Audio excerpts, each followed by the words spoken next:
It started like any other Thursday. I was halfway through organizing the garage, mindlessly sorting through a box of tangled extension cords and mismatched screws, when my phone buzzed with a text from Lauren. "Hey babe, staying late tonight. Post-report edits got dumped on me. Might be a late one." I read it twice. Nothing unusual at first glance, but the tone was off, too precise. My wife wasn't the type to use phrases like post-report edits. She usually kept it casual with texts even when she was swamped, especially when she was swamped. I brushed it off at first. It was probably nothing, just me being paranoid. But then another ping came through a few seconds later. Not a message. A location update from our shared family tracker app. Lauren's little digital wasn't at her firm's downtown office like she claimed.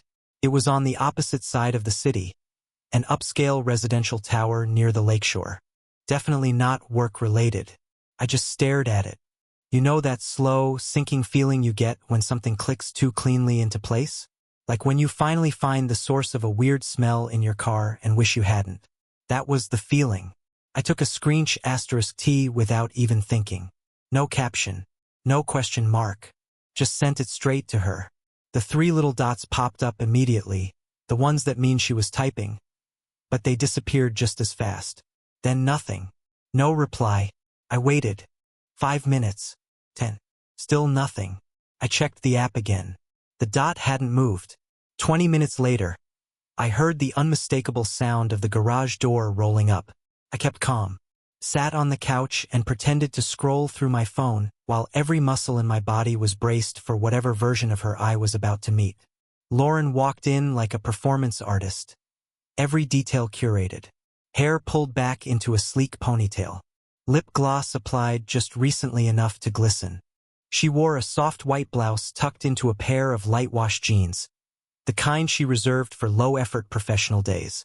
She carried a cardboard box with the logo of her company printed on the side.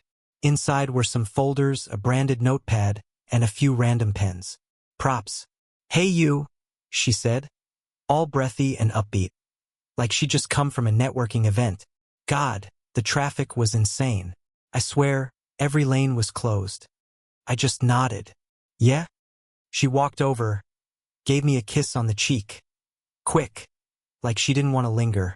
Her perfume had changed. Not the usual subtle floral stuff I was used to. This was something new, bolder, more assertive. "I had to swing by Dylan's," she continued as she kicked off her heels. "You haven't met him, he's one of the new guys in design.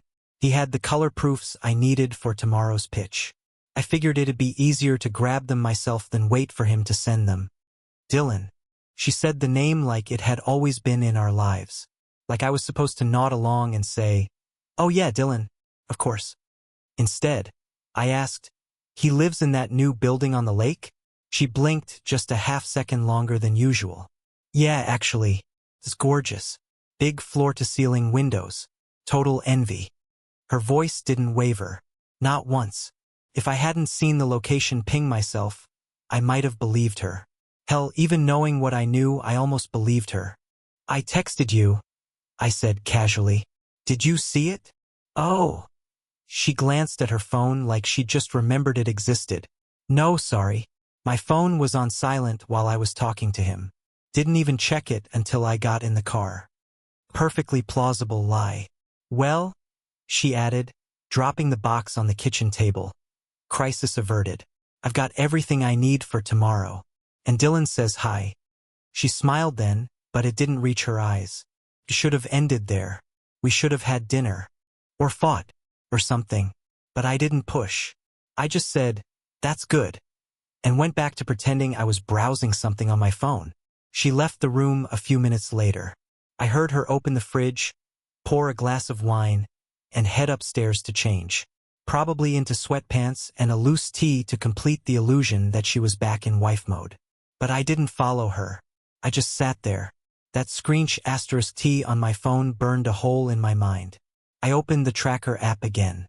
Her location had changed, now showing she was home, safe and sound. But I wasn't. I scrolled back through our old messages, looking for context I'd never thought to question. There were patterns, phrases, absences. Why was I only noticing them now? That night, while she slept, I added the **T to a locked folder in my gallery and labeled it discrepancies. It was stupid, maybe even obsessive. But something told me this wasn't a one-off lie. Something deeper was unraveling beneath the surface, and if I didn't start paying attention, I'd miss it again. And honestly, I didn't want to miss it anymore. After that night, nothing looked the same. I couldn't stop thinking about the way she'd said Dylan's name, like it had history I wasn't part of. The way her voice was smooth but too smooth, and how she came home just a little too perfectly composed, like she'd practiced every line before walking through the door. It was subtle, all of it, but something in me had shifted. The trust one once carried around like second nature had been replaced by a constant low-level static in the back of my mind. I didn't accuse her. I didn't confront her. I simply started paying attention. I began with the obvious. Lauren had changed the password on her phone a few months ago.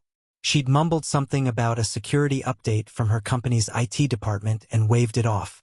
At the time, I hadn't thought anything of it. We weren't the kind of couple who needed to go through each other's devices. At least, that's what I'd told myself. But now, it felt like a wall she'd quietly built between us. She used to leave her phone on the coffee table or the kitchen counter without a second thought. Now, it was always in her pocket or face down. If it buzzed, she'd glance at it quickly, swipe it away, and continue whatever she was doing. But her rhythm had changed. It wasn't casual anymore, it was guarded. One afternoon while she was in the shower, I tried to guess her new passcode. I used her birthday, our anniversary, the name of her childhood dog. Nothing worked. I stopped trying before I let it get to me. I wasn't ready to become that version of myself yet. The guy who snoops, who digs. But I wasn't far. Then there were the calls. Lauren had started stepping outside to take them. She used to answer her phone on speaker while cooking or folding laundry, letting me hear both sides of the conversation. Now, when a call came in and I was around, she'd pause, glance at me and say, "Give me a sec," before walking into another room. The tone of her voice changed behind closed doors. Quieter, careful. I'd strain to make out words, but her sentences were short, clipped. She always came back acting like nothing had happened. She was working late more often too. At least that's what she said. I started making notes, nothing obsessive, just enough to notice. A new entry each time she stayed out past 7. Where she claimed she'd been. What time she left. What time she came home. What she was wearing. Because that was changing too. Lauren had always had style. But lately, she'd taken it to a level that didn't fit the places she claimed she was going. Leather jackets that were too sharp for client meetings. Heels that didn't match the paperwork day outfits. Bright red lipstick on a casual Friday. And there were perfumes. 3 new bottles, each more expensive than the last. All with names that sounded like they belonged to someone else's life. She would come home late, glowing. Not tired, not worn out, but vibrant, charged. Her skin flushed, her eyes lit up. She said she'd been in meetings. That traffic was a nightmare. That someone brought in wine to celebrate a promotion. She always had a reason, and I always nodded. I let her believe I was still the version of myself who believed her. I wasn't. Then there was Dylan. He began to show up in her conversations with no introduction. I'd never heard of him before that Thursday night. Now he was everywhere. Dylan thinks the pitch should go in a more visual direction. Dylan's hilarious. You'd love his take on brand voice. Dylan actually lives pretty close to where we had that anniversary dinner. Remember that? The way she said his name was always smooth, casual. But his name never came with context. Not where he worked. Not what he did. Not whether he was single or married. Just Dylan. Like some new fixture in her life I wasn't meant to question. I wanted to. God, I wanted to ask. But I knew if I did, if I showed my hand too early, I'd lose the chance to see what was really going on. I didn't want a confrontation. I wanted confirmation. So I stayed quiet, kept taking notes. She started going out on weekends too. That was new. Before, our Saturdays were predictable. Breakfast at home, errands in the afternoon, maybe a movie or dinner if we felt ambitious. But suddenly she had brunch plans with vague groups of friends. Art walks, pop-up events, networking mixers. I would offer to come with her, and she'd smile that same too smooth smile and say, "It's just a girl thing, babe. You'd be bored out of your mind." Each time she came back, she looked more alive than when she left, like she'd stepped into a world that didn't include me and came back sunlit and whole. I started logging what she wore, who she said she was with, the time she left and returned. I didn't ask too many questions. That was part of the performance. Playing the husband who trusted her while quietly creating a record of everything that didn't add up. Her lies weren't loud. They were soft, gentle, well-wrapped. It was the absence of guilt that scared me the most. There was no stammering, no defensiveness, no flinching. She had grown comfortable living between stories, and I had trained myself to ignore the cracks for so long that she probably believed I couldn't see them anymore. One night, after she'd gone to bed, I sat on the living room floor and opened my laptop. I created a spreadsheet. Each row was a day. Each column held details, location pings, claimed events, outfit changes, timestamps, language used in her texts, level of physical affection shown when she returned. I told myself it was just data, personal log, puzzle I hadn't finished yet. But deep down, I knew I was preparing for something I didn't want to admit. The entries were small, almost meaningless on their own. But together, they formed a pattern, a blueprint of quiet betrayal. I started to pull back from her, just enough to watch clearly. I stopped initiating touch. I stopped filling the silence. I let her choose when to talk and when to disappear. And I watched how quickly she took the space I left. That hurt the most, I think. How easily she adapted to me becoming less. Like she'd been waiting for it. The truth doesn't always come in the form of a confession. Sometimes it arrives in silence, uninvited, undeniable, and caught in the lens of your phone camera. It had been a week since the night Lauren lied to me about the location ping. A week since I started keeping track of her shifts in behavior with a calmness that surprised even me. I'd grown more methodical. I didn't check her phone, didn't ask invasive questions, didn't accuse her of anything. I let her believe I wasn't paying attention. But I was. And on Friday morning, she gave me an opportunity. "I've got to head out early tomorrow," she said over breakfast, stirring almond milk into her coffee. Presentation in Boulder. All-day thing. Companies rolling out a new campaign they want designed to walk through the aesthetic roadmap. I looked up from my bowl of cereal and nodded. "Sounds big." "Yeah." She smiled, soft and professional. "Not warm. Should be back by late evening." "What time's the flight?" I asked. She paused just briefly, then said, "No flight. We're driving. Dylan's team is presenting too, so we're carpooling." The air caught in my throat, but I didn't show it. Just gave her a small smile. "Efficient." She nodded, sipping her coffee. Then she kissed me on the forehead like she used to before we were married and walked out the door. I already knew there was no presentation in Boulder. That afternoon, I used my own PTO and made arrangements. Rented a neutral car, one that wouldn't raise suspicion. Packed a bag. Grabbed a charger, my DSLR, and a pair of sunglasses I didn't need. I told no one, not a friend, not a coworker. I didn't want advice or encouragement. I wanted certainty. Proof. Not just for myself, but for the version of me that had ignored 100 red flags out of love. She left the next morning just after 7 a.m., dressed in business casual, white button-down, dark jeans, clean heels. Her overnight bag was small. That bothered me. If she were really presenting a new campaign with a team out of town, she'd need more than what looked like a change of clothes and a laptop. I followed at a distance. She didn't drive west toward Boulder.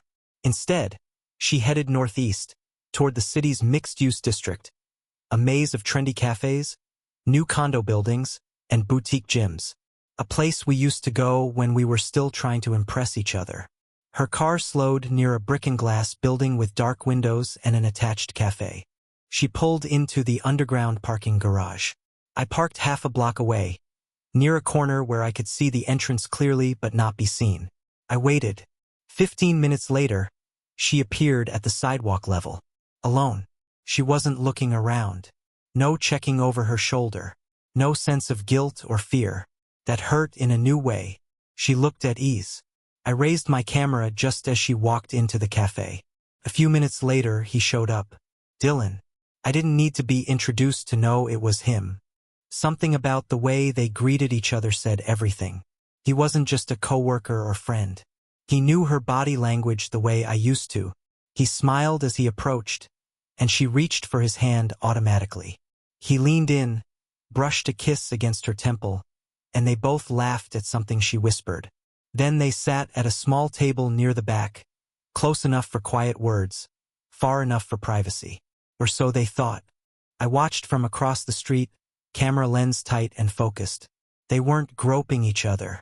This wasn't some lust-fueled fling that would burn out in a weekend. No, this was practiced, comfortable, something built slowly, carefully, like a second life. A relationship not in its chaotic infancy, but in its solid middle. He leaned forward as she talked. She played with her straw, smiled the way she used to when we were first dating, when she still looked at me like I mattered. She reached for his hand once. He didn't flinch. I filmed them for 15 minutes. Not obsessively, just enough. When she reached for her phone and glanced toward the entrance, I took that as my cue to disappear. I didn't need more. There were no fireworks, no confrontation, no scene. Just reality, spread out in front of me in the clearest light imaginable. She was having an affair. She wasn't confused. She wasn't distant because of stress. She hadn't been working late or networking or decompressing. She'd been lying to me with ease, with polish, and I had wanted to believe her so badly that I'd let it happen. I didn't go home.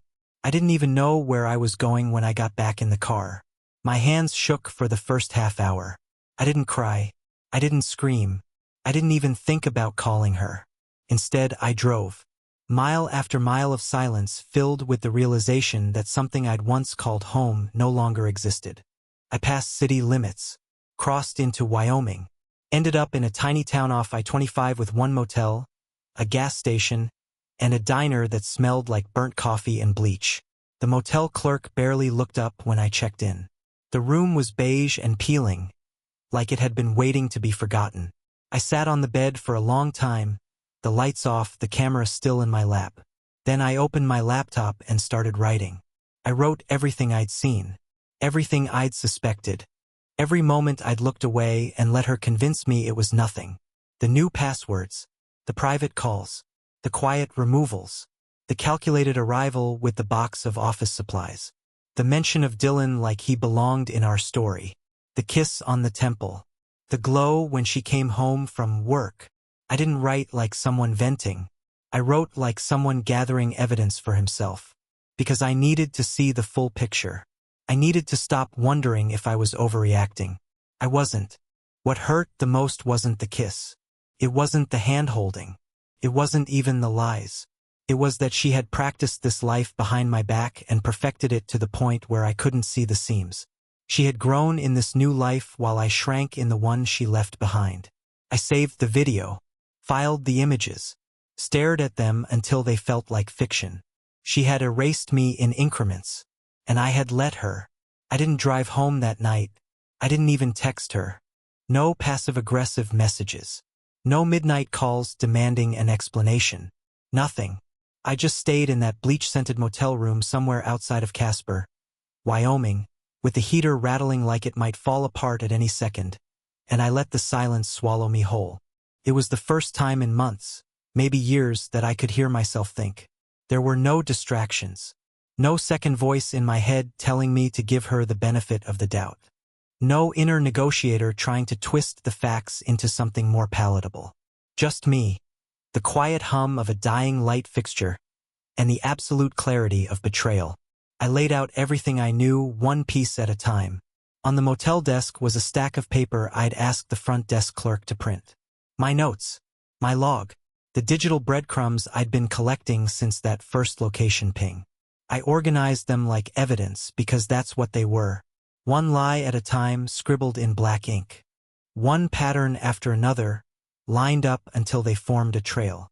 I had timestamps, quotes, places, behavior changes, clothes worn, names mentioned, smells noticed, and moods recorded. It all formed a mosaic I couldn't unsee. This wasn't me being paranoid. This wasn't insecurity. This was Lauren erasing our marriage with a scalpel while smiling through dinner. She didn't cheat with passion. She cheated with precision. That was the part that haunted me most. I started writing her name at the top of each page. Not in anger, not in grief, but as a way to anchor the truth to something real. This wasn't just a vague betrayal or some nebulous pain. It had a name, a voice, a smile I used to believe in. Every time I wrote Lauren, it hurt a little less. By 3 a.m., I wasn't even tired. I was focused. It was like a fog had lifted, and I could see every detail of our marriage for what it really was. How she had slowly withdrawn from shared routines, stopped watching movies with me on the couch, stopped reaching for my hand at restaurants, stopped asking about my day unless it was something she could loop back to hers. There had been signs, but they were subtle. You don't notice a cliff until you've already stepped off it.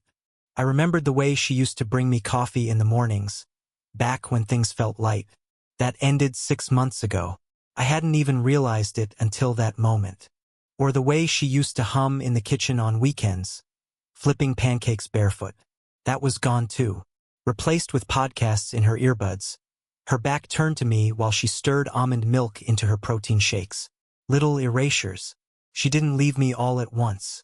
She disappeared in pieces. In the motel mirror, I barely recognized the man staring back.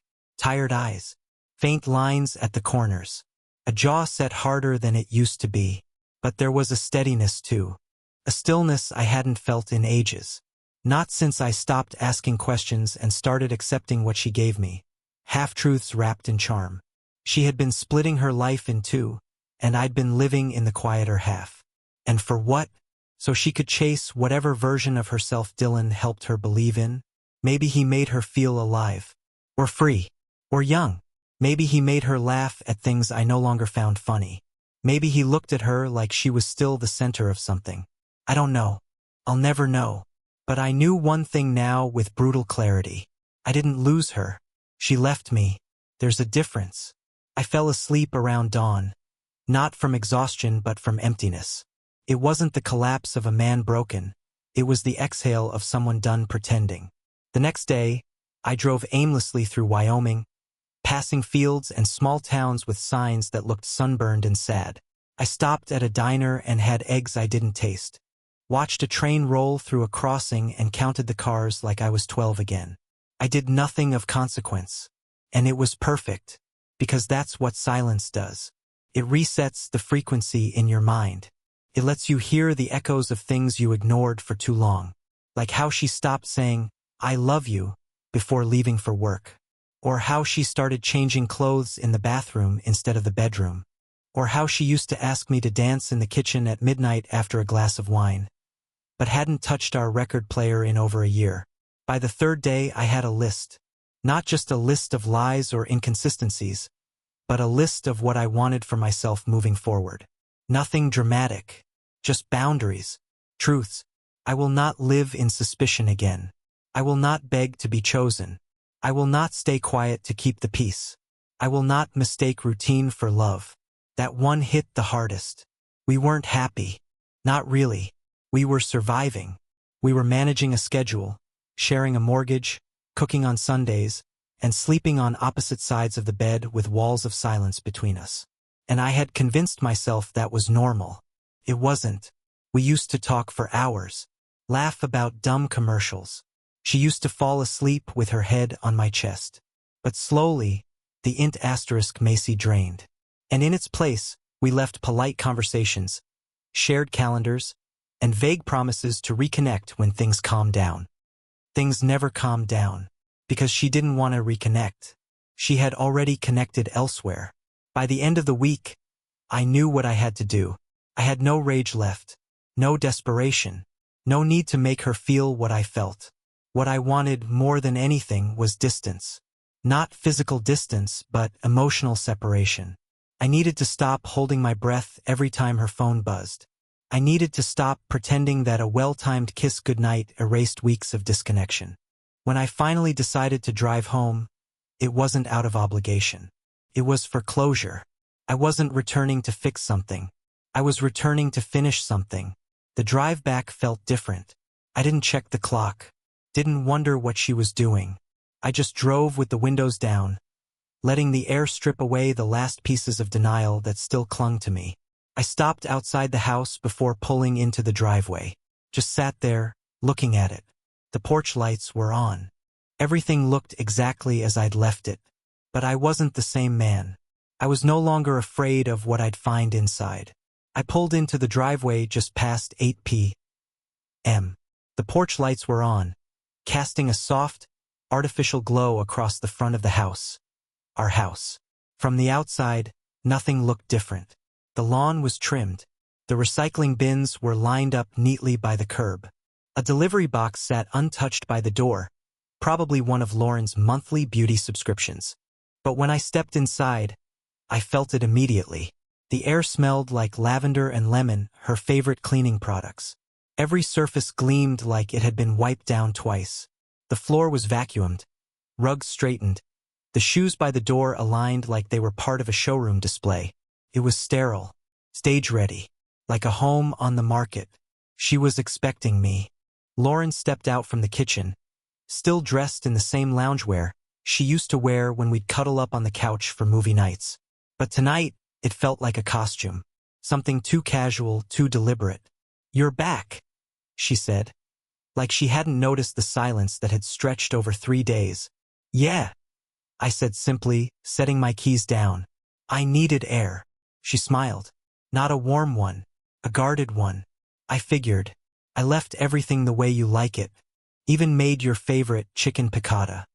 I didn't respond. She watched me for a moment longer, then turned and walked back into the kitchen. I followed, slowly, taking in how spotless everything was. The counters gleamed. The sink was empty. Even the toaster looked like it had been polished. She was trying to clean her way out of what she'd done.